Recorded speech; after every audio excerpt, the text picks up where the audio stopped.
Ezekiel 35 is a really important passage if we want to understand how God feels about his purpose for the nation of Israel. Now, the Bible is really clear that God made a covenant with Abraham that he was going to give the land to Abraham and his descendants, and they would bring forth the Messiah out of that covenant. Well, there's a whole lot of debate today. Is that covenant still intact? How does God feel about that covenant? And of course, the Bible is really clear that God in his sovereignty has given a certain portion of land to Israel, like he's given a portion of land, a land grant is the way I like to say it, to many different nations of the earth. And that land grant is determined by his sovereign calling. And he requires the nations of the earth to accept his sovereign declarations and his decrees.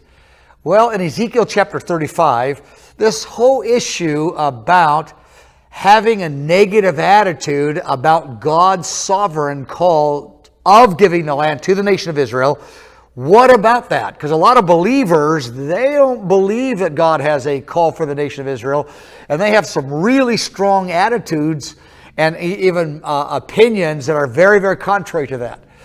Well, in Ezekiel chapter 35, the prophet Ezekiel talks about the generation the Lord returns, and he gives 5 different negative attitudes and 5 different actions that he's warning the people of God to make sure they don't partake of. And he has great zeal that we honor his covenants and his call for the nation of Israel.